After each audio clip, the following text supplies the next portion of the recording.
Good evening, everybody. I'm Roz Woody with the Wyandotte County Republican Party, and welcome to our first annual, hopefully, GOP picnic. At this time, I'd like to introduce Jessica Wiley. She's going to be singing, Willie. She's going to be singing the national anthem, so if everybody could please rise, or please stand.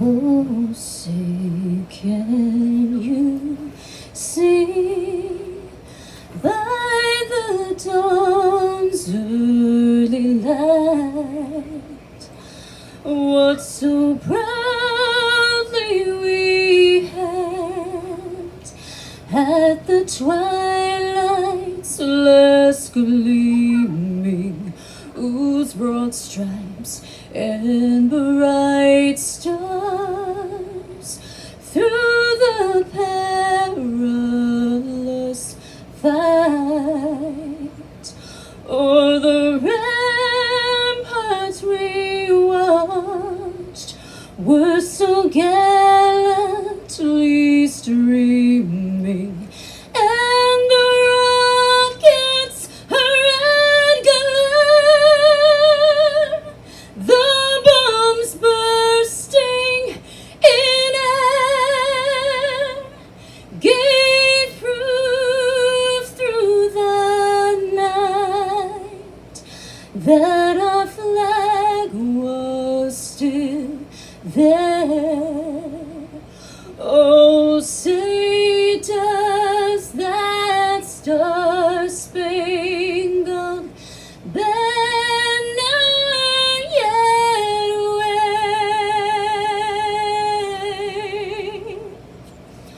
o'er the land of the free and the home of the brave?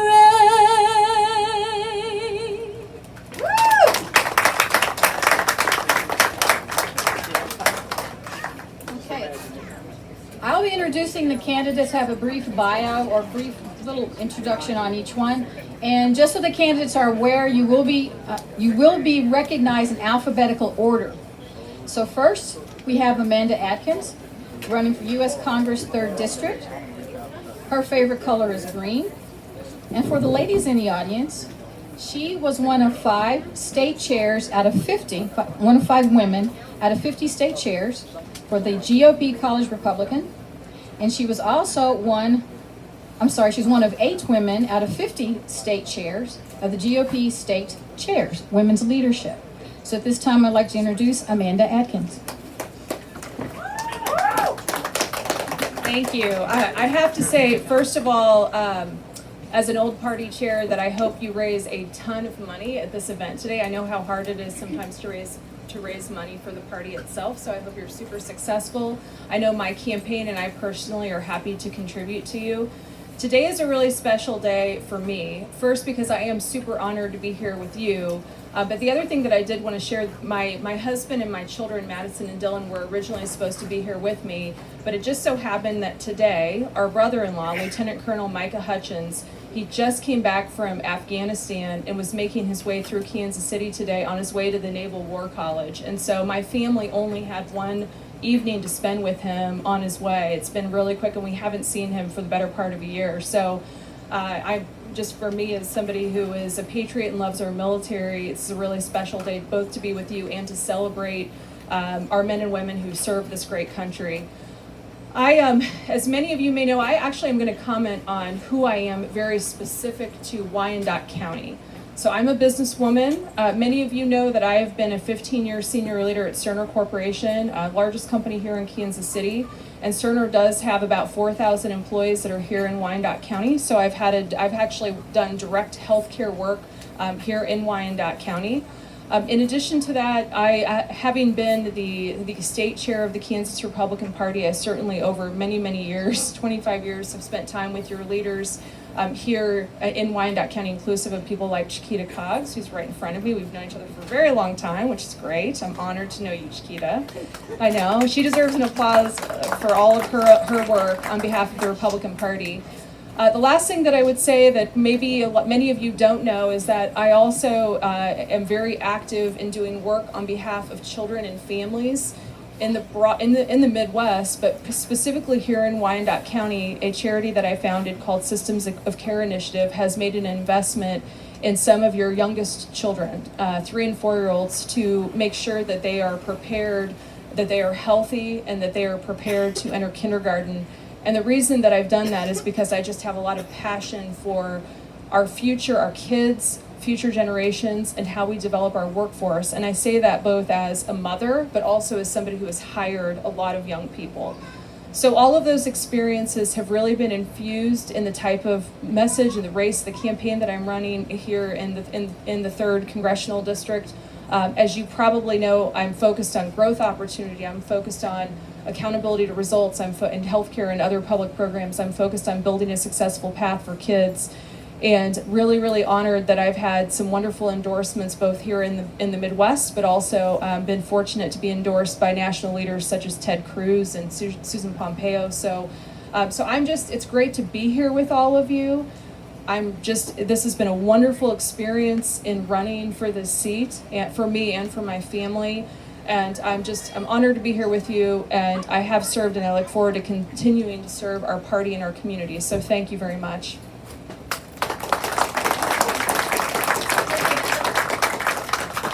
Okay, next we have Kevin Braun.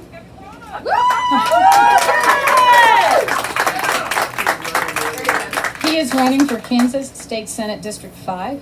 His favorite color is Republican red. And he is the youngest of 10 children. Okay.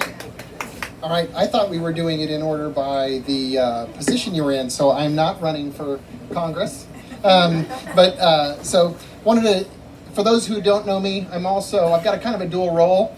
I'm the chairman of the Wyandotte County Republican Party, as well as a current sitting state senator. And I want to thank everyone who was involved in electing me to the state senate. There are several precinct people here. It was a precinct election, 38-0. And I first want to thank the people, those people, that put me in that seat, and I really appreciate it. We are running again, and the race is between a Democrat in Leavenworth County or a Republican in Wyandotte County. It's an interesting race for that reason, and I look forward to being your senator again. I'm confident we will be successful. I would appreciate your support. I think I'm very proud of the fact that I'm a senator. I'm even more proud of the fact that we, as a Republican Party in Wyandotte County, have come so far. When we came in, we had Roxy Armstrong had done a tremendous job as the chairwoman of the party before. We brought a lot of people in during that time. We doubled the number of precinct committee people from 24 to 48. And this year, for the first time since I've lived in Wyandotte County, and I think it was probably maybe in the 70s, we have a Republican, and I call them the Magnificent Seven. We have seven, other than me, I'm not in the Magnificent Seven. We have 7 Republicans that are running in Wyandotte County, so that every Republican voter and every voter in Wyandotte County has a Republican on the ballot to vote for.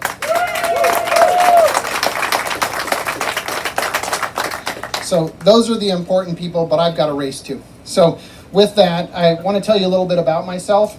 On August 1st of 2018, I retired from the Army Reserve. I've been in the Army Reserve and the Kansas National Guard. I deployed overseas twice with the Kansas National Guard in times of war, once to Iraq, Baghdad in 05-06, and Djibouti, Africa in 9 and 10 in the War on Terror. In those times, I learned a lot, and I was about service. So that was the reason that I volunteered. It wasn't about a financial change, it was about service. And when this opportunity came up to be a senator, it was 1 month after I retired from the Army Reserve, and I've never looked back. It's fantastic. I have a master's degree in business law, and I've spent 20 years with a Fortune 100 or 500, the companies get sold off company. I am pro-life from conception until natural death, and I had the opportunity as your state senator to vote for the Value Them Both Amendment. My hope is that next year I will vote for the Value Them Both Amendment for the last time, because it will become law in the great state of Kansas. I am a conservative. Yesterday, I did get the endorsement of Kansans for Life a few days ago, and yesterday I was recognized with an A rating by Americans for Prosperity because of my conservative votes on your taxes. So I would really appreciate your support going forward. We've got a variety of events that'll be coming up. We'll have Kay Carl Smith. We have a speaker coming up in the end of August. I'm sorry, that's correct. I'm also hosting a July 4th party that is just a general fun party, if you'd like to go to that. And then we'll have the Wyandotte County Republican Party dinner on August 1st in Lake of the Forest in Edwardsville. And then we have Kay Carl Smith coming to that. It'll be a great event. So would really appreciate your support going forward in my Senate race. Thank you so much.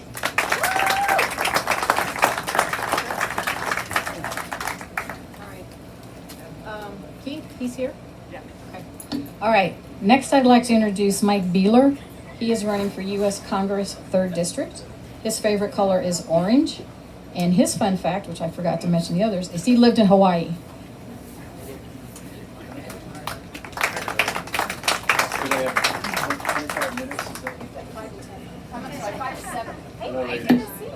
Hello.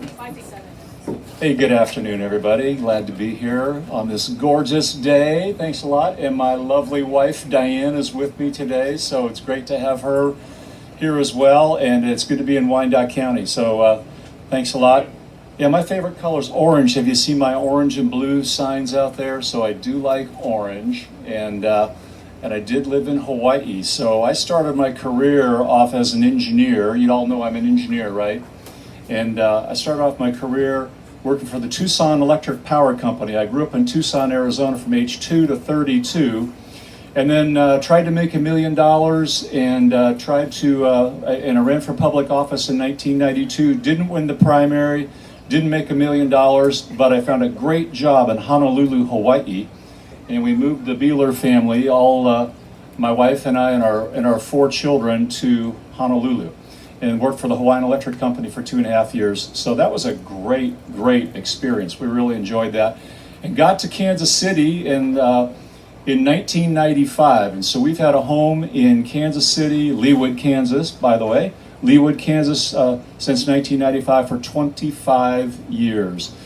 So I worked for Burns & McDonnell, which is a big AEC firm, and I was hired as an engineer and ultimately got into sales and marketing and became an executive in the company and retired.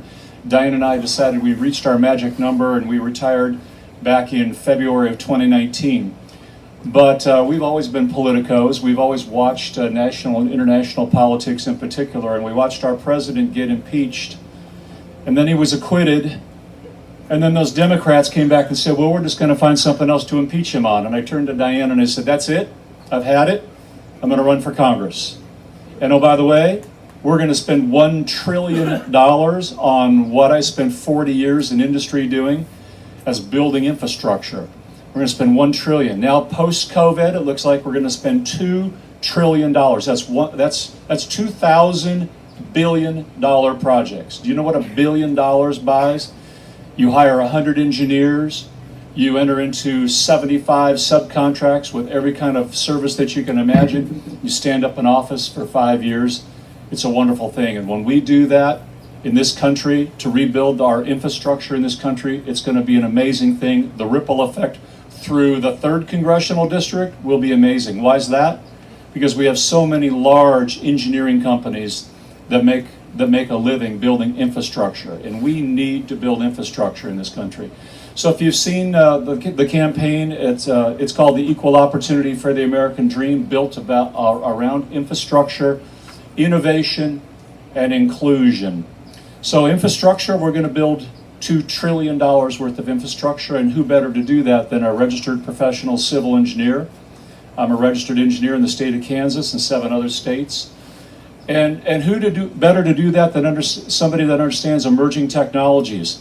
You all know that we are competing in the world marketplace against who? China. It's not Russia, Russia, Russia.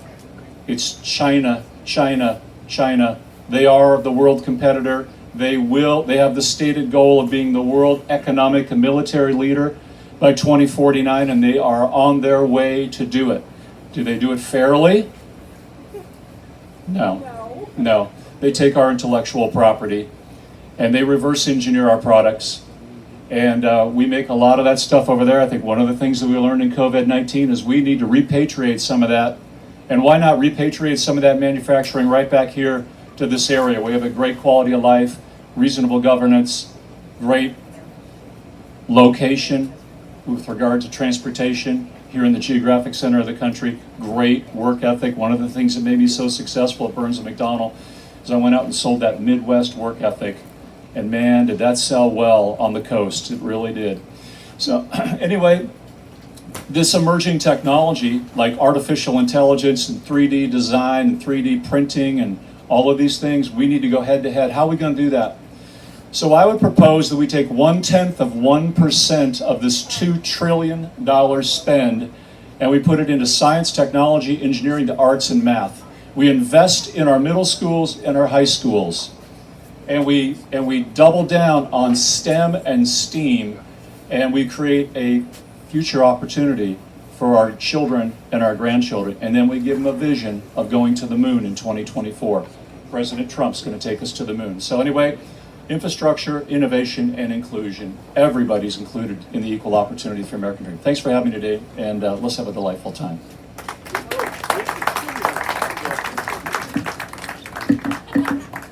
Next, we have Greg Conchola. He is running for Kansas State Rep District 32. His favorite color is police blue. And he is a radio DJ. Note here says he infiltrated a liberal radio station. All right, Greg. Hello, I'm Greg Conchola. I was born and raised and still live in Kansas in District 32, and I'm never leaving it. I'm a retired police detective from the Kansas City, Kansas Police Department. Grew up here, went to school with actually Adrian's family and to church with them. I decided to run against any Democrat in Wyandotte County because Wyandotte County needs to have a choice, finally. We finally need to have a choice, and I have to thank Senator Braun for coming and talking me into this. And he's been nothing but great help, and I can't thank him enough. And everyone else, I want to thank Tracy for this this lovely picnic. And she knows me, she knows I'm a polar bear, and I would like it better if it was like 10 degrees. So anyway, I'm going to keep it short, and yeah, I am going to run against either Pam Curtis or her opponent for the first time. She's got two opponents finally. She's never had to run against anyone, so now she not only has me to worry about, but she also has a Democrat opponent to worry about. So whichever one of those wins the fight, I'm ready for him, and that's what I've done all my life is fight. I was the founder of the Kansas City, Kansas Police Athletic League, ran it to get kids who are normally in trouble off the street, and I did that with my own money, put it out there. The Kansas City, Kansas Police Department said, yeah, we can give you a name. That's about it. So we did it, and I actually had Tracy, was one of my coaches, who helped, and wonderful job. But we're going to keep on and making Wyandotte County a better place. Thank you. All right, next we have Adrienne Vallejo Foster. She is running for 3rd Congressional District. Her favorite color is royal blue. And the fun fact for her is President Trump calls her the Mexican Dorothy from Kansas. Thank you so much. And thank you, Tracy. Thank you, Wyandotte County GOP, for actually letting us all meet in person. This whole COVID-19 thing's been crazy. And like Greg said, we grew up in the same area. I grew up at 10th and Central, 912 Riverview. Have gone back there. Our house looks completely different. I'm the youngest of 12 children. Two of my brothers, you may know, Dennis and Louis Vallejo. They're both KCK cops. And I have two nephews who are also KCK cops. And endless numbers of first cousins who are also KCK cops. So when we hear about defunding the police, it's just really very shameful. We want to make sure they know we are thankful for what they do, protecting us every day. And because there is a one bad apple in a group, we should not be nullifying the entire group. So I am a proud Wyandotte Countyan. I went to Bishop Ward High School. I went to All Saints, and if anyone remembers St. Cyril's, that was my church. And so it's been so great to come back to Wyandotte County. I went away for school, for college at Washburn. Later got married to my, all right, there's an Ichabod back there. Met my husband, and then we had 5 beautiful boys. We've been married over 26 years. And so I had the opportunity to run for elected office, and I was a city councilwoman back in 2005 for Roland Park, which is basically in spitting distance from County Line Road. And then later ran for mayor of Roland Park, and I was the mayor during our last recession. And so I was able to prove that we could keep our taxes low, not increase our property taxes, live within our means. And that's a lot of what we don't see our city government's doing right now, our federal government. We heard about our national debt. It's getting worse and worse every day. So we don't need a spender going to DC. I do believe in infrastructure, but the last thing you want to do is put it in the hands of a lobbyist. That's the last thing we want to do, right? We want to live within our means. Architects, engineers, they all love spending. Believe me, when I was on city council, the first thing we always said was consultants come in and they want to give you a Taj Mahal, and they build it, they design it, but they never put a dollar amount. Buyer beware. So I just am so proud to be a Wyandotte Countyan. I'm so proud to be pro-life, pro-Second Amendment, and I appreciate living within our means. And I appreciate my team. We've knocked on almost 15,000 doors. 15,000 doors. We are a grassroots infrastructure. We want to know and hear from you, the people. Not from people in other states, not from people in other countries.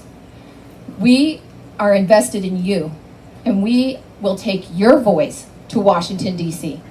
Thank you for the opportunity. Next is Mark Gilstrap. He's running for state representative number 36, District 36. His favorite color is red, and his fun fact is he's not funny.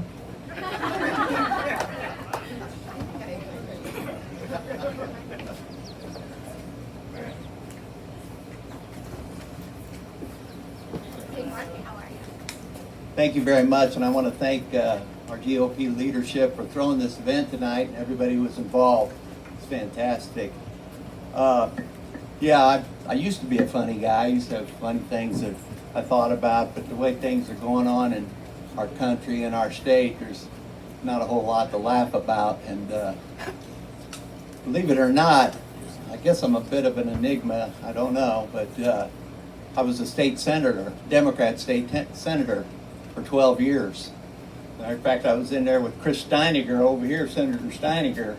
We were both Democrat state senators in the Democrat caucus.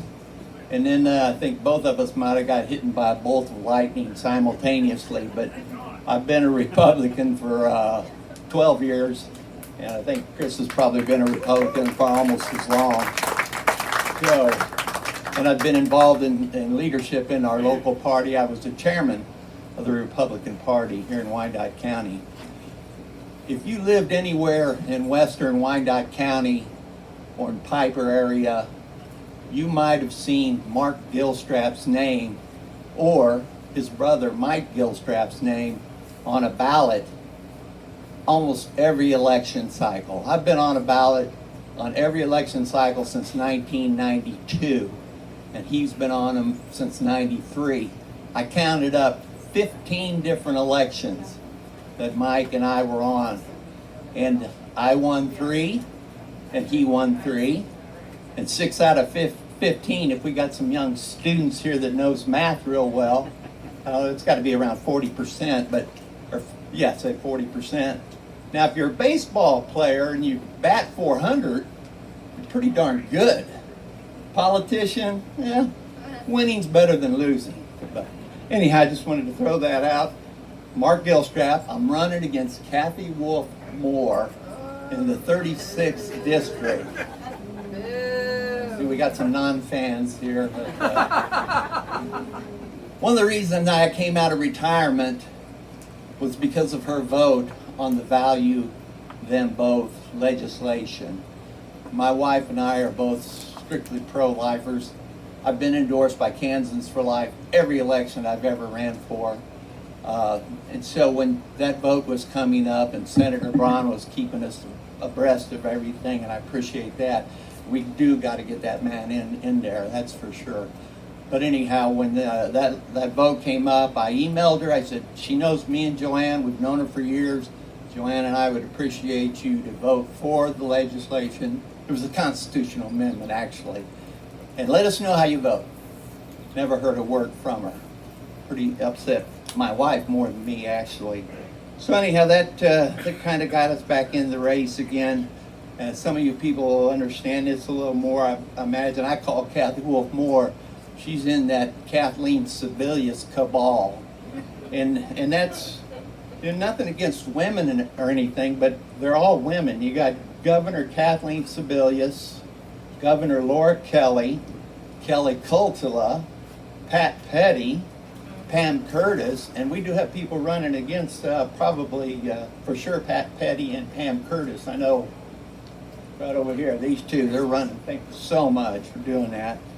But anyhow, they're more caring for people that appreciate, I shouldn't even use that term, people that accept abortions. And that's just a few of the things that they do. But also, I've been endorsed by the NRA, I think every one of my elections also. Matter of fact, when I was a senator, I was on the Fed and State Committee. Thank you. And we had 9 people on that committee, and we had a vote on concealed carry. And it passed 5-4 because this Democrat conservative voted it out of committee. We went on to get it passed on the Senate floor, passed on the House. Sebelius vetoed it, and we overrode her veto. So thus, we got that going. I've never voted for a tax increase, ever. That's hard-earned money. Listen, anyhow, I've talked too long, but good friends, so many crazy things are going on. And we got to get serious. I know we're serious. You people are serious. I can see it in your face, your eyes. You're going to work hard, and we have to. On election day, you get that ballot. I don't have any primary, but on election November 3rd, my daughter's birthday, you get that ballot, and you start right at the top, and you vote Republican, Republican, Republican, Republican, Republican, Republican. That's all we can do. Thank you so much for giving me the time. God bless you all. If you see me stumbling around, I got these trifocal glasses, and a little hard to get used to. I'm not drunk. I don't drink much, but bless you all. Thank you. Next, we have Landon Griffith. He's running for 31st House District seat. His favorite color is blue, not politically. And his fun fact is he was born north of the 45th parallel, closer to the North Pole. Whatever that means. All right. Good evening, ladies and gentlemen. We have had some great speeches tonight, and I will do my best to keep this to 5 minutes or so.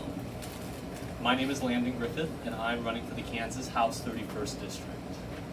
Now, we've had a rough couple of months, but I will say I'm an optimist, and there's a few positive things I think that we should focus on.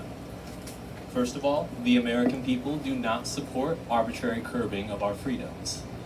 Along those lines, we don't support state abuse of power either. To that end, we also don't support rioting or looting. What the American people do support is good governance, and they understand the necessity of that. I very much include the people of Kansas in those statements. The 31st District, for those of you who may not know, is in the southeast corner of Wyandotte County. It's 2 by 6 miles, and it contains the communities of Rosedale, Argentine, Shawnee Heights, and a portion of Turner. I've lived in the district for about 10 years, and in my time in the 31st, there has not been a competitive election for the seat. There are basic reasons of principle to be opposed to uncompetitive elections, but there are also some more practical implications as well. The incumbent, without fail, will become complacent, as has happened. The election campaign itself is also important. It allows our district to have the opportunity to debate and discuss the issues that are affecting us. An uncompetitive election means that hearing does not occur. Ultimately, all of this makes our district easy to ignore. When we have a representative who doesn't have to work, and an election where the people are not able to make their voice heard. Now, all of those reasons, while important, are admittedly a bit aspirational.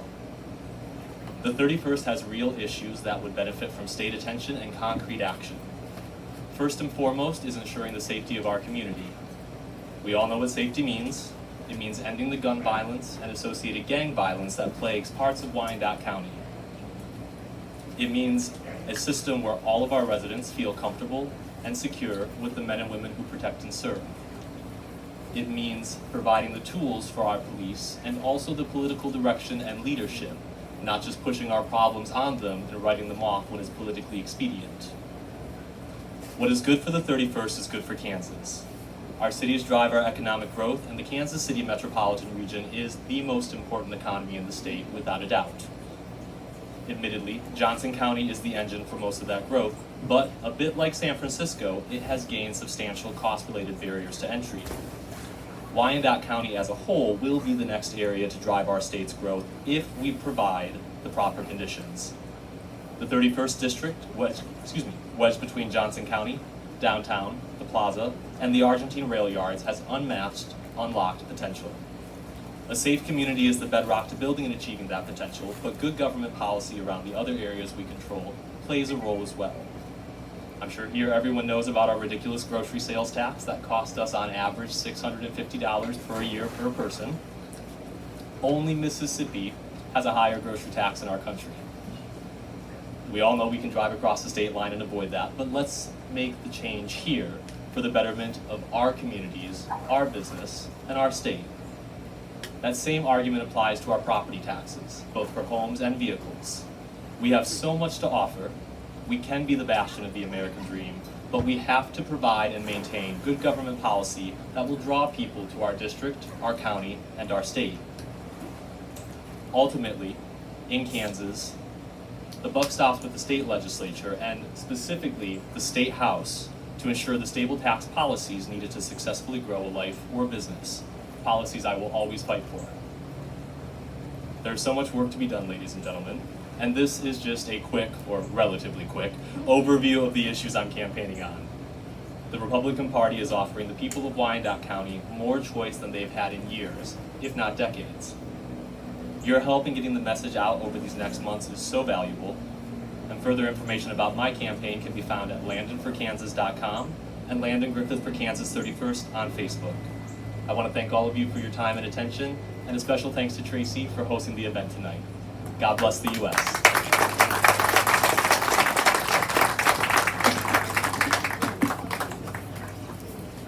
Okay, next we have Bob Hamilton, who's running for U.S. Senate. His favorite color is GOP red. And fun fact, his entire family are competitive water skiers.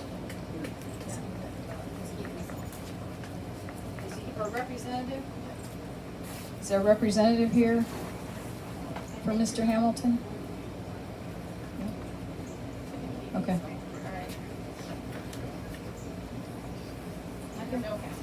All right. Next, we'll move on to Jordan Mackey. He is running for House of Representatives, 33rd District.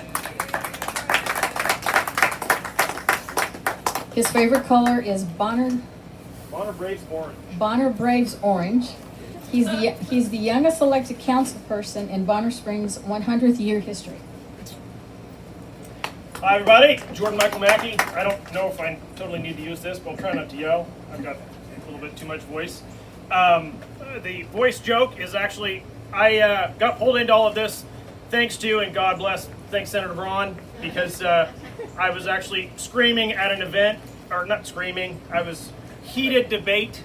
We were talking about education, and I stood up and I couldn't take it anymore, and I told him, the Republicans are doing it all wrong. The message is just messed up and you guys need to work on it. He goes, tell you what, sir. He goes, I think you need to sign up to be a committee person. I had no clue what I was signing up for, but I said, oh, do it. And then next thing I know, the next year after that, he goes, you, sir, need to do a write-in campaign against Tom Burrows. I had no clue, again, what I was doing, but I have a big mouth, if you can't tell. I love politics. I have strong opinions. And for me, this is personal. Once again, quoting Senator Braun, his dinner last year, he said there's no tears in politics, but I'll probably cry a lot, or at least tear up. But you can see I'm a little bit of an artsy hippie. I've got the long hair. He's already vetoed one of my photo shoots. I wasn't allowed to have my sword in it. But my points are taxes, tourism, and transportation. I live them and breathe them, every one of them. I'm running against taxing Tom. And I'm sorry I keep pulling out Senator Braun, but he's been an angel under my wings, helping me out with all of this. As you can see, I'm not all that polished, and God love him, he sure tried. My favorite 9:45 p.m. text message from Senator Braun was, Mr. Mackey, even though it's quite eloquently written, you can't tell the governor that she should be taken out back and shot when she's taxing people. I get a little bit heated and I need to back off. Thank God I got him though. As I said, I'm running against taxing Tom. I'm a little bit of a fighter. I'm a fourth generation Dot. I love what I do. And I said, for me, this is personal because I have a 2.5-year-old son. My girlfriend and I, or ex-girlfriend, we're not together. We now have a congenial relationship, and we're able to work through it. But I was blessed to be endorsed by the Kansas for Life, and that meant a lot to me because we chose life for my son. And I thank God every day for him because he's helped me out with a lot. He's pulled off a lot of my rough edges, a little bit, and Senator Braun's still working on some of the other ones. But I've been on city council, as was mentioned. I was the youngest person ever to run for city council and actually make it. That was my second run. My first run, another reason this is personal for me is because of mental health. My brother committed suicide 4 days after my birthday in 2014, which was 4/24/2014. And every race I do, I keep that in mind, that I was blessed with life and that I have the ability to have a voice when he doesn't. That one always gets me off track when I bring that one up, but I lost that city council election, won my next one, thanks to a guy who actually believed in me, George Cooper, and said, you know what, I'm going to campaign with you. He goes, I can't run against somebody like you because you got too much of a voice and you need to say what you need to say. So, as I said, I'm running for Wyandotte. I'm running for all the people that, with tears in their eyes, came up to me and said, Jordan, please go fight our battles for us. We can't. I've got too many things. One gentleman, I was at a dinner with him, and he said, Jordan, I've got too many skeletons in my closet. And he said, you're a little bit crazy, but for some reason you don't seem to care what they say. And thank goodness to President Trump. I've tried not to model him so much. That's another one. Senator Braun tells me a lot. Jordan, you're not Trump. Please stop trying to be. I've fought Tom Burrows, or taxing Tom, on his inability to help out Wyandotte County. One of my best battles that I won was waste management was actually screwing our county and my city of Bonner Springs to the tune of $1.2 million, thanks to Tom Burrows, as he was on the taxing commission for Kansas. And one of my most entertaining battles is this past year, he was actually removed from it. So I obviously seen that he's been seeing my posts. But what we did is I worked with across the political line. I worked with Democrats, with Republicans, with everybody I could find, and we were able to get 800 acres that Deffenbaugh's been slowly and quietly purchasing in Wyandotte County. It was appraised at about $1 million. We raised it up to $5.4 million, and it was properly appraised. That's added $110,000 a year to Wyandotte County's budget. That was one of borough's biggest failures that I could find, and that directly impacts my city and adds $60,000 a year back to our budget. I've been blessed with many mentors on my city council. I've even been the first one to be censured. He's pulling me. I'll say that I've got a lot of great mentors. I thank all of you guys for being here. As Landon said, I'm being pulled off. Sorry, I talk a lot, get a little bit passionate, but if you guys are in Bonner Springs, Edwardsville, please vote Mackey. We're going to we'll change Wyandotte County. We're working at it. Okay, Mark Snelson, he's running for House District 35. His favorite color is purple. Not K-State. And he says he has a work nickname, but I guess he may or may not tell us what that is. My work nickname is Spanky, and if everybody here, it's our gang. The Republican Party is our gang. We represent everything in life. We have all demographics in our gang. A little bit about myself. I just retired from the Sheriff Department January 1st of this year. I am third generation law enforcement. My dad retired from KCK, my grandfather from the Sheriff Department. I have been a professional barbecuer. As some of the people saw, I am from the barbecue team, a lot of Yes Barbecue. We are now defunct, but it was back when barbecue wasn't a cool thing to do. I did cook in the first American Royal with my family, and the last American Royal we cooked was 2001. I am running against either Broderick Henderson or Nelson Gabriel. They're the two Democrats. I'm unopposed right now. I'm the only Republican, so I don't know who I'm going to be running on the general. Like I said, my nickname's Spanky, and I am definitely for our gang. I love the whole demographic.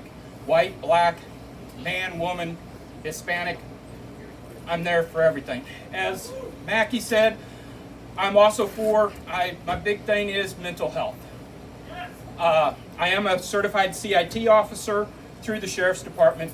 I did help a lot of people through mental health, and in the last couple of years of my career, I watched how mental health declined in Wyandotte County. We lost hundreds, if not thousands of beds of mental health space in Kansas. We still do not treat the way we should. There are so many people who get put into the jails throughout the state and country because they do not get the proper mental health treatment they need. That's what if I get elected, that's what I'm going to campaign on. We've got to help and get the mental health problem in this country under control. That's about all I can say.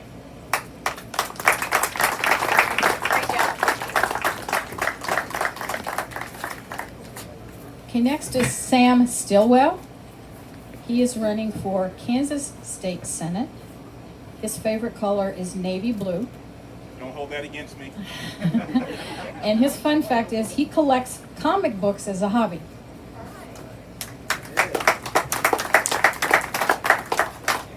Upon reflection, I would have left that comic book part out. Thought about it after. I said, wow, I really didn't. Anyway, thank you for giving me the opportunity to be with you this evening. Just to share a little bit with you, I'm a school teacher of going on 22 years. My wife and I founded a non-for-profit called the Wyandotte County Autism Society. It's shrunk down tremendously, which is not a bad thing, because the main objective is to not recreate the wheel, but to put families in contact with services that are currently existing, whether it's through KU or Children's Mercy or just different caregivers in the area. I'll share with you real quick. I was talking with my brother the other day, and he lives in Lee Summit, and he said, Sam, you ought to come out in Lee Summit and buy a house. And I just looked. I said, he just doesn't know. I live in Wyandotte County. You know, this by choice. I said, they're going to bury me in Wyandotte County. I like it where I am. I'm not stuck in Wyandotte County. I like Wyandotte County. Now, there are a few questions in front of us now. I love the community I live in. I have a nice community. The children in my neighborhood, trick-or-treating is the best. The older citizens in my neighborhood, they have the best treats. If you're ever out on 52nd and Webster in that area, they sit out and they have great things for the kids. I have a wonderful community. And there are all ethnicities in my community, and we take care of each other. If something's going on, you got neighbors from 3 or 4 houses running. Now, just a little bit more. So when we're looking at our communities, we've got a couple of questions in front of us. What do we want our communities to look like? What do we want available in our communities? As representatives of the people, we have work to do. And if I'm elected to this position, I promise 1, 2 terms. If I can't get it done in 2 terms, then I will strongly endorse the next best Republican candidate. I will go fishing at the end of 2 terms. And just let me know. I'll be glad to help you. 2, I plan to be representative of the people, which is not happening. I mean, Wyandotte County, I'm not bad-mouthing, well, maybe I'm a little bit. We're not getting the representation in Wyandotte County we should. The Quindaro Ruins is undeveloped treasure, okay? My same brother who lives in Lee Summit, he's worked at General Motors in Fairfax since '88.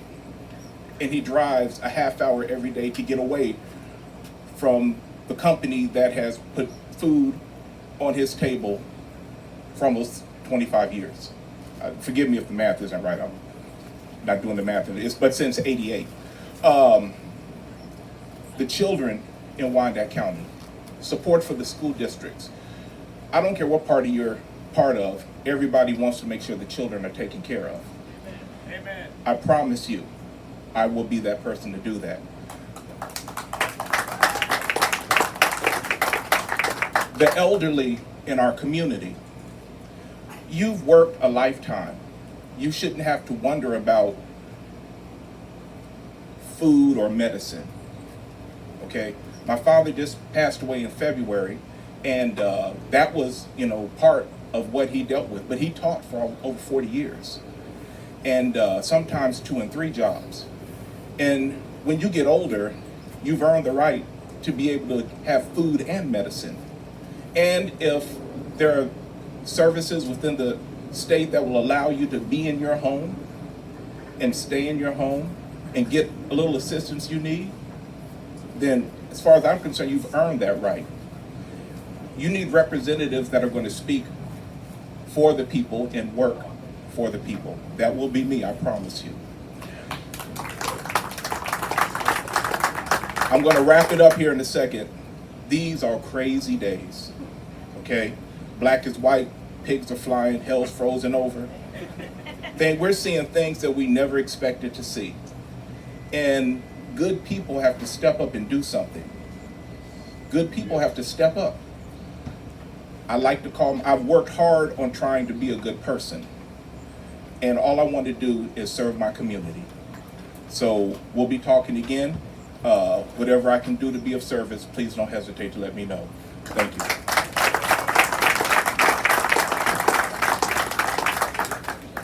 Next, we have Sarah Hart Weir. She is running for Congressional District, 3rd Congressional District. Her favorite color is pink, and her nickname is Peanut. Thank you. I actually had to do a fun fact. Where's Tracy? Where'd she go? Let's give Tracy a round of applause and thank her for bringing this all together. This was an incredible event. Thank you so much. I'm Sarah Hart-Weir. Many of you know, many of you realize I'm the former CEO of the National Down Syndrome Society. Actually homegrown from this district, went through the public school system in Olathe and found my passion and purpose, my conservative values around my kitchen table when I was 19 years old and met my best friend with Down syndrome. My third job the summer after my freshman year was coming home from Westminster College in Fulton, Missouri. I was waiting tables at 119th and Black Bob, coaching soccer camps. I'm a college soccer player. And my third job that summer was to serve as a peer mentor to a young woman with Down syndrome and autism and prepare her for her transition to high school at Shawnee Mission West. That moment, that experience of working with Casey really opened my eyes to the challenges that families face when they're raising a child with a disability. Unfortunately, it has nothing to do with the individual or their loved one with a disability, and it had everything to do with a broken system that made it challenging for Casey's parents. And so that's really what inspired me to become an advocate, not just for Casey, but for all people with disabilities. I eventually went on to help spearhead an effort to create tax-free savings accounts for people with disabilities and their families. We passed major legislation 5.5 years ago, conservative private sector solution to a public sector problem, with 85% of the entire Congress supporting that piece of legislation. We even got Bernie Sanders on a piece of legislation with Jim Jordan. That's how bipartisan this legislation was. Around that time, I became the CEO, and this is why I think we all deserve to give Tracy a huge round of applause for bringing us together. My favorite part of running a disability organization is doing exactly what we're doing here this afternoon, and that's tonight. We as Republicans have a strong message, but our message is stronger together. And when we can gather in people's backyards, around their kitchen tables, in their places of employment, in their schools, and in their churches, we can bring messages to Washington. And so I'm going to say what I'm here to do, and that's unseat Sharice Davids. My leadership philosophy has always been, if you're not at the table, you're on the menu. Folks, our congressional district is not at the table in Washington, D.C. with Sharice Davids. She votes with Nancy Pelosi 97% of the time. We don't know what she truly stands for, and you cannot find her in this district. If we are going to beat Sharice Davids in November, we aren't going to beat her by being like her. We need a representative that's going to show up early and work late, and that's what I'm committed to doing for each and every single one of you. As CEO of the National Down Syndrome Society, that's what we did each and every single day. We solved macro problems like passing major legislation, delivering conservative healthcare reform and tax reform, and we solved micro issues like making sure my friend James, who is 26, walked in to see a UCLA surgeon when his kidneys were functioning at 12%. That UCLA surgeon took one look at my friend James and another look at his mom and said, I'm not operating on your son. His IQ is not high enough. So folks, I will leave you with this. I'm pro-life, but I'm pro-life for somebody's entire life, and those are issues I'm committed to working on and fighting for you in Washington. The second issue is term limits. We need a new chapter. We need new leadership in Washington. And the ridiculousness of the amount of career politicians we have is absurd, and that was indicative and imperative in the partisan impeachment process. I was the first candidate to support the term limit pledge, and I'm committed to leading on that in Washington for you. The final issue, which we really haven't touched on tonight, is impeachment. We need leaders that are going to lead differently. President Trump needs allies that are going to stand with him on day one. I was proud to come out and support the president on day one when Sharice Davids became the 218 vote to give Nancy Pelosi and Adam Schiff the green light to move forward on impeachment. I'm not going to be the type of leader that's going to wait till a message is poll tested and tell you 51 days later what I think of the partisan impeachment process.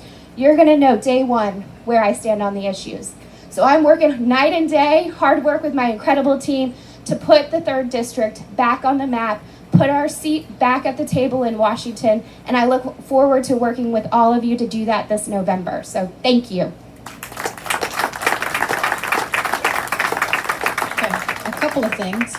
Our last candidate to speak is Diana Whittington. She is running for State Senate District 6. Her favorite color is turquoise. And her fun fact is, I have met Johnny Depp twice, and I have the photos to prove it. A couple of other things after Diana speaks. I want to introduce a young lady to you by the name of Cecilia Johnson, and I'm going to wrap it up with an opinion piece. Thank you, Tracy. Thank you so much for this opportunity. And I do not feel like a polished teacher, or I'm a teacher. I don't feel like a polished speaker. So I have all these notes, and I'm gonna mumble through them here. But anyway, I wanted to also thank Senator Braun for all his help. He's been just a great mentor through this whole thing. Okay, a little bit about myself. I was born in Kansas, had an idyllic childhood of growing up on a farm between Topeka and Emporia, Kansas. Spent my summer days like this, riding horses, swimming in the creek, shooting sparrows in the barn with my Red Ryder BB gun, and hoeing the cornfield, the weeds out of the cornfield and the soybeans. And so it was a wonderful upbringing, and it instilled in me the appreciation for faith and family and freedom. And I know Adrian has that sentiment, holds that sentiment also, as do the Frontier Justice owners, and I think all of us here probably have those same sentiments. But with that, I also learned very well where our food comes from. And so I have a deep appreciation for farmers and ranchers and the job that they do to provide our food for us. Also, I learned to love animals very much, and I wanted to be a veterinarian. But along the way, I learned that I had a little bit of talent with music and art, and so I ended up graduating from Emporia State University with a teaching degree in art education. And so I went to Kansas City and started teaching in Kansas City, Kansas as an elementary art teacher. I didn't think I'd like teaching little ones. I wasn't really fond of kids that much, I didn't think. It sounds terrible for a teacher, doesn't it? But within a very short time, I learned that I loved seeing their eyes brighten when they got it. They just like lit up when they were, did something that they'd never done before. When they learned something, they finally grasped it. And so there's something wonderful about that in being a teacher. And so those of you who teach, you know that, and that's what keeps us coming back. So anyway, I did that for 25 years. But then I kind of needed a change of scenery, and our church at the time had just started its own school. So I taught at my church's school for 5 years as a classroom teacher, teaching all the subjects. It was during that time that my husband died in a car accident. And looking back, I can see how God's hand was over me and had me in a very safe, secure place with my church family during that difficult time. But a little after that, I felt like I needed a challenge again. And so I applied for and was hired at Washington High School. And I found the challenge I was looking for there. And so I also have found great rewards with my talented students, and I'm still teaching there. It's been 41 years I've taught in KCK, and during those 41 years, I've raised 5 kids. One of them is my granddaughter that I adopted, and we, being a I've lived in Wyandotte County ever since I moved here after college, and so I feel that I've always felt that if you see a problem, you can't complain about a problem unless you are willing to step up and do something about that problem. And so that is why I'm running for the state senate for District 6, because I do see problems and I want to be part of that solution. One problem, since it is something that I'm very familiar with, is education. And one thing that we don't bring up very often is that we have a very major teacher shortage in Kansas. And one example is the last few years at Washington High School. There are several classes that have gone the whole year with a substitute in those classes. And so I guarantee those students have not had the education they deserve. I know the subs do their best, but sometimes they're not even trained for that subject. They're like an art teacher, well, not an art teacher, but they'll have like a science teacher teaching a science class they've never had any training in, that kind of thing. Another problem is that we have, so we've got to find a way to keep our seasoned and our talented teachers. Okay, also deficit, I just read, I think is $653 million now in Kansas. And our governor is letting our education is giving, I think it's already been approved, and so she's letting them have 120 million increase in education this year. And I'm just concerned, I don't know if this is the right time for them to get that much of an increase with everything that's been going on.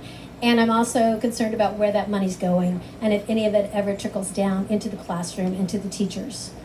Another concern of mine is that with everything that has happened recently, I've been seeing reports that a lot of school districts in other areas are wanting to remove our school resource officers. And we need our police officers in our schools. We also need them in our communities. And I am very pro our police force and support them completely. And I do feel that we need to have discussions and work together to help keep our communities safe and our schools safe. So I think that's an important issue. I am proud that I was endorsed by Kansans for Life. And to be honest, that's one of the reasons that I am running. I was approached by Dwayne Beth, and he asked me if I'd ever considered running for office. And I was thinking like maybe the school board after I retired is where I was at. And so he was filling me in and telling me, about this woman who had voted against the Value Them Both amendment for the Kansas Constitution. He was explaining that to me, and I'm like, that really bothered me. And I will share with you, the reason I'm very pro-life is because many years ago, I almost aborted my youngest daughter. And the reason, I had many reasons, but you need to understand that the whole pro-choice term is deceptive and misleading, because when I was in that situation, I felt it was my only choice. And other women that I know that have had abortions have also told me that they felt like it was their only choice. So I thank God daily that I had a change of heart right at the last moment. And I am so thankful, and she is here today. She's the one who sang for you. That's my daughter, Jessie, and she's blessed me with 2 beautiful grandsons. So anyway, I just wanted to let you know that I am very pro-life. I support our police officers. I am for economic revitalization in Wyandotte County and for our state. And I hope you'll vote for me. Thank you.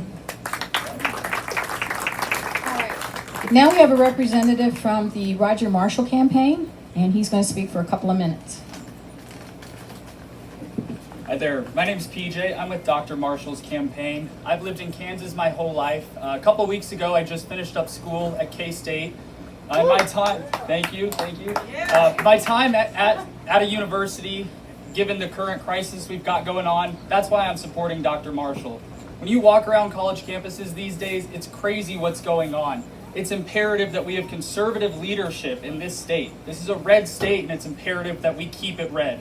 That's why I'm proud to support Dr. Marshall. He stands for our values. He's 100% pro-life, endorsed by Kansans for Life, the national right to life. He supports the police. He does not support this crazy, absurd defunding the police that's going on the left. He's going to Washington to stop these crazy socialist ideas. We have some great candidates taking on Sharice Davids, who supports Nancy Pelosi and those socialist ideas. Dr. Marshall's prepared to do the same thing in the Senate. He's going to take down the far left Chuck Schumer's. He's going to destroy Barbara Boyer in the general election. He's the best candidate to do it, and I'm proud to support him. I'd ask that you all give us some consideration and vote for us on August 4th. Dr. Marshall, I know him personally, I know him well. He's qualified, he's capable, he knows what he's doing, and most importantly, he's not a career politician. He was a doctor. He's got 4 kids. He's got grandchildren. He knows the struggles that our families face. He hasn't been running for office since 1999. His first election was in 2016 when he ran with President Trump. That's what he's going to do when he gets to Washington as a senator. It's what he's been doing in the House for 3 years. I'm proud to stand with him, and I hope that you vote for him on August 4th. Thank you for your time.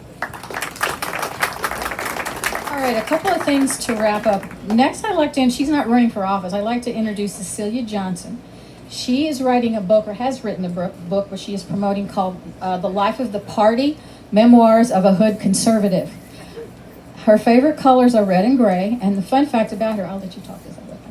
The fun fact about her is she wished she was born in the early 1900s so she could have met and married her favorite president, Calvin Coolidge.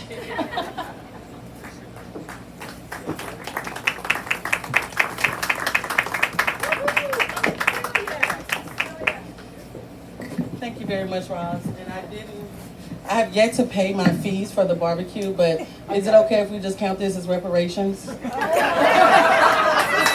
totally okay with that. I'm not opposed to that whatsoever. So I want to start by telling you a little bit about myself. My name is Cecilia S. Johnson, the one and only. I was originally born with a plastic spoon in my mouth in a trailer park in southeast Arkansas before moving to Kansas City, Missouri at the age of 10. In 2008, I was with a friend in Walgreens while she was getting a prescription filled, and I started flipping through a couple magazines, and this particular magazine was one that was geared towards the Black community. And I was just flipping through it and landed on a page with this really hot man in a suit.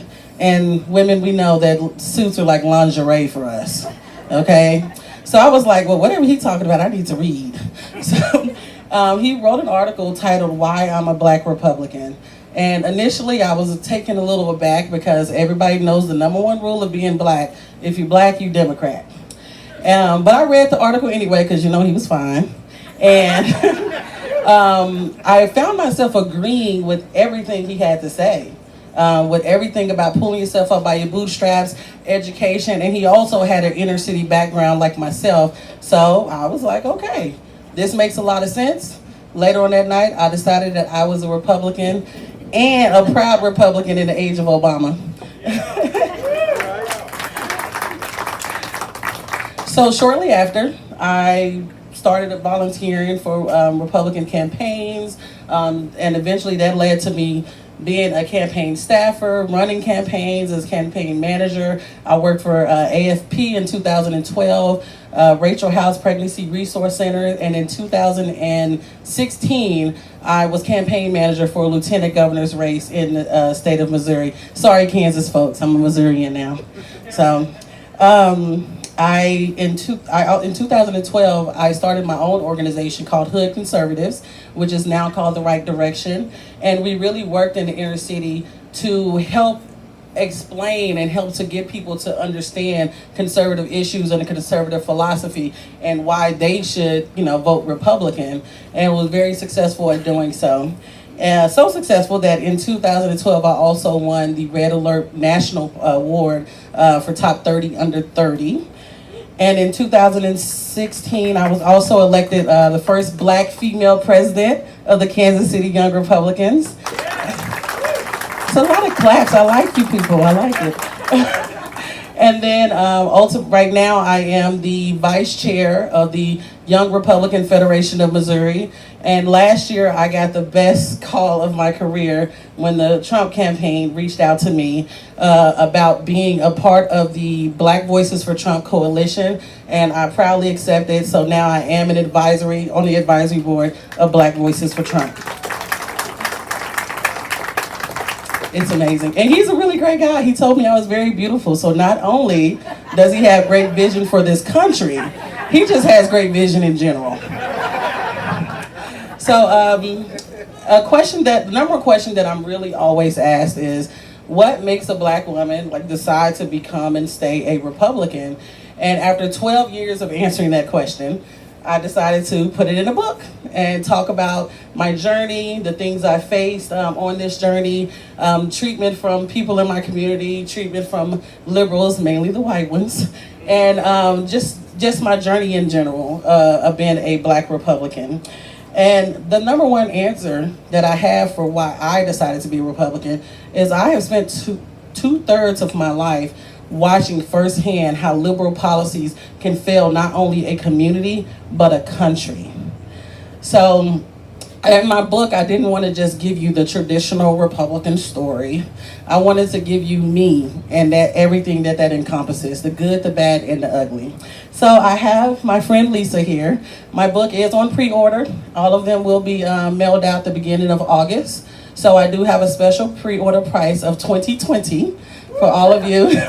that are going to purchase today. And we do have some raffle prizes as well. So everyone who purchases today, your name will be entered into a raffle, and you can choose between one of two prizes. We have a Make America Great Again scroll. Oh, Keep America Great, sorry. I forgot we already made it great. And then also another option you have is a mask to show your support for Trump, Pence, so you can go ahead and melt all of those little snowflakes into liberal tears everywhere you go. So lastly, I want to leave you guys with this. So sorry. For the person that purchases the most books, we do have a Make America Great Again Trump 2020 hat, the new and improved edition. So lastly, I want to leave you guys with one point. I was having a conversation with my mother, who is not a Trump supporter whatsoever. And we were talking about the idea of, making America great again. And this is a question that used to stump me all the time of what makes, when was America ever great? That's the question that I'm always asked by people in my community of just when in this country was it ever great for us or anybody? And so I've just stumped and going over this question over and over in my head. And I finally said, well, let's break it down to the simplest form. What makes Cecilia great? Or what makes Molly great? Or what makes Lisa great? And no matter how much life tries to kick you down, get you down, or whatever mistakes you make in the past, all that matters is that you decide every day to stand up and to make the decision that your past is not going to be determinant of your future, but you can use that past in order to make a better future. So for those that don't know, America was great when we decided that it is wrong and immoral to enslave other American citizens. I'll have more. I had to narrow the list down. It's so long. America's so great. America was also great when we decided that all American citizens deserve the right to exercise their right to vote in all elections. And lastly,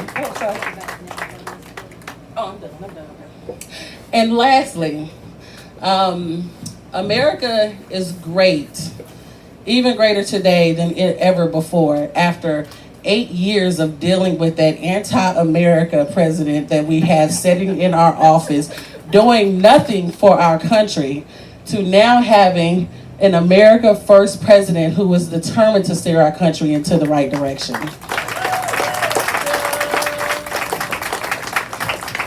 So I want to thank you guys very much for your time, and I do hope that you all enjoy the book that you're all going to buy today. So right over here we have Lisa to assist you guys with your purchases. Thank you.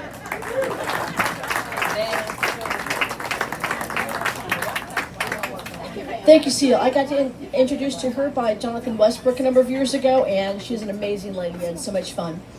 I'm Tracy with Watch Kansas, and thank you all for coming out today. A couple of quick things. If you're around front, come around back. There's a whole lot more space.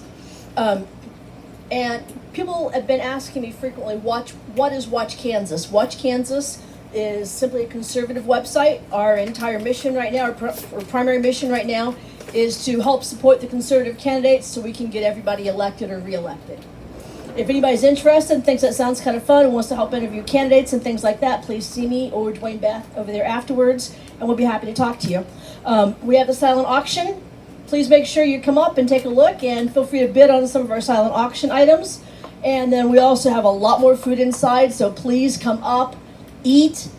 And I want to thank everybody for coming out, and I want to thank all the candidates. It's by no means over. Come. Yeah. Come up, eat, enjoy, relax, and if anybody brought their suit with them, feel free to hop in the pool. And I'm going to turn everything back over to Roz. Thank you very much. One last thing. I came across this opinion piece several months ago. It was written in July 2017, and I didn't know who the author was. I found it on another group's website, but I think it's appropriate for today. The original title is He Fights, with a subtitle, Trump's Lack of Decorum, Dignity, and Statesmanship. My leftist friends, as well as many ardent never-Trumpers, constantly ask me if I'm not bothered by Donald Trump's lack of decorum. They ask if I don't think his tweets are beneath the dignity of the office. Here's my answer. We right-thinking people have tried dignity. There could not have been a more quiet dignity than George W. Bush as he suffered the outrageous lies and political motivated hatreds that undermine his presidency. We tried statesmanship. Could there be another human being on this earth who so desperately prized collegiality as John McCain? Remember, this was written 3 years ago. We tried propriety. Has there been a nicer human being ever than Mitt Romney? And the results were always the same. This is because while we were playing by the rules of dignity, collegiality, and propriety, the left has been for the past 60 years engaged in a knife fight where the only rules are those of Saul Alinsky and the Chicago mob. I don't find anything dignified, collegial, or proper about Barack Obama's lying about what went down on the streets of Ferguson in order to ramp up racial hatred because racial hatred served the Democrat Party. I don't see anything dignified in lying about the deaths of 4 Americans in Benghazi and imprisoning an innocent filmmaker to cover his tracks. I don't see anything statesmanlike in weaponizing the IRS to be used to destroy our political opponents and any dissent. Yes, Obama was articulate and polished, but in no way was he at the least bit dignified, collegial, or proper. The left has been engaged in a war against America since the rise of the children of the 60s. To them, it has been an all-out war where nothing is held sacred and nothing is seen as beyond the pale.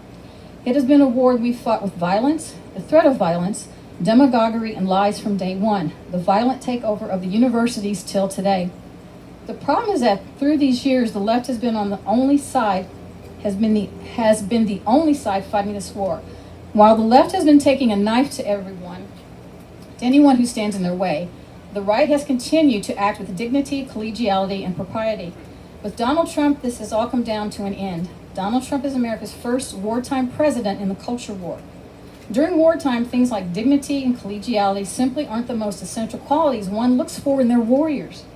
Ulysses Grant was a drunk whose behavior in peacetime might have well seen him drummed out of the army for conduct unbecoming. Had Abraham Lincoln applied the peacetime rules of propriety and booted Grant, the Democrats might well be holding their slaves today. Lincoln rightly recognized that, quote, "I cannot spare this man, he fights." General George Patton was a vulgar talking man. In peacetime, this might have stripped him of rank. But had Franklin Roosevelt applied the normal rules of decorum, then Hitler and the socialists would barely be 5 decades into their 1,000-year Reich. Trump is fighting. And what's particularly delicious is that, like Patton standing over the battlefields as his tanks obliterated Rommel's, he's shouting, "You magnificent bastard, I read your book." That is just the icing on the cake. But it's wonderful to see that not only is Trump fighting, he's defeating the left using their own tactics. That book is Saul Alinsky's Rules for Radicals. A book so essential to the liberals' war against America that it is, and it was a playbook for the entire Obama administration and the subject of Hillary Clinton's senior thesis. It is a book of pure evil that, just as the rest of us would dedicate our book to those who we love, or those we most love, or those to whom we are most indebted, Alinsky dedicated his book to Lucifer. Trump's tweets may seem rash and unconsidered, but in reality, he is doing exactly what Alinsky suggested his followers do. First, instead of going after the fake media, and they are all so fake that they have literally gotten every single significant story of the past 60 years not just wrong, but diametrically opposed to the truth. From the Tet Offensive to Benghazi to what really happened on the streets of Ferguson, Missouri, Trump isolated CNN. He made it personal. Then, just as Alinsky suggests, he employs ridicule, which Alinsky describes as the most powerful weapon of all. Most importantly, Trump's tweets have put CNN on the untenable and unwinnable position. They need to respond. This leaves them with only 2 choices. They can either go high, as Hillary would disingenuously declare herself, and the fake news would disingenuously report as the truth, and begin to honestly and accurately report the news, or they can double down on their usual tactics and hope to defeat Trump with twice their usual hysteria and demagoguery. The problem for CNN and others with the former is that if they were to start honestly reporting the news, they would end the Democratic Party they serve. It is nothing but incessant use of fake news, read propaganda, that keeps the left alive. Imagine, for example, if CNN had honestly and accurately reported then candidate Barack Obama's close ties to foreign terrorists, Rashid Khalid, domestic terrorists, William Ayers, the mafia, Tony Rezko, or the true evils of his spiritual mentor, Jeremiah Wright's church. Imagine if they had honestly and accurately conveyed the evils of the Obama administration weaponizing the IRS to be used against their political opponents or his running of guns to the Mexican cartels, or the truth about the murder of Ambassador Christopher Stevens and the Obama administration's cover-up. So, to my friends on the left and the never-Trumpers as well, do I wish we lived in a time when our president could be more collegial and dignified and proper? Of course I do. These aren't those times. This is war. And it's a war that the left has been fighting without opposition for the last 50 years. So, say anything you want about the president. I get it. He can be vulgar, he can be rude, he can be undignified at times. I don't care. He fights for America. I can't spare this man. Now, one last thing and then I'll stop. I came across a scripture, 1 Corinthians 1:27, where Paul teaches that God chooses and uses what the world considers foolish in order to show the folly of the worldly wisdom. Those whom God chooses to use for his work are very different from those the world would choose. God often chooses people who do not have the right qualifications for the job based on worldly standards, but they have the right heart. I believe Donald Trump has the right heart for the American people.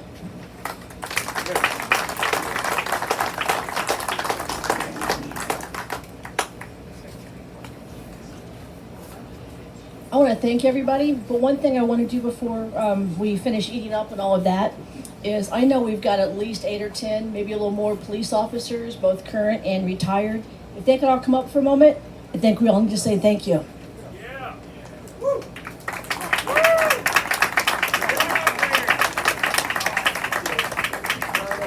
And nothing against the rest of you guys, but I think you all know my favorite's John Russell, and he's been so amazing the last few weeks, and he has fixed my house, put up awnings today. He has done absolutely everything to help me out.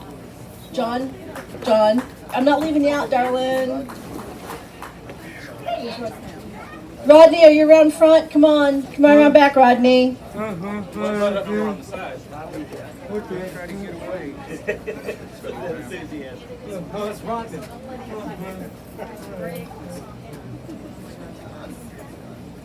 right, can you all look this way?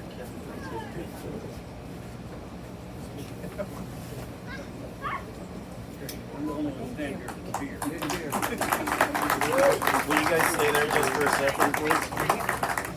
I'm shorter, so it's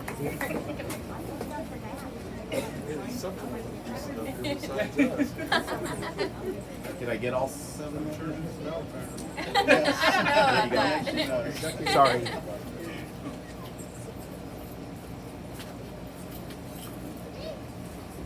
These are the men that keep us safe each day. Thank you guys. I appreciate it.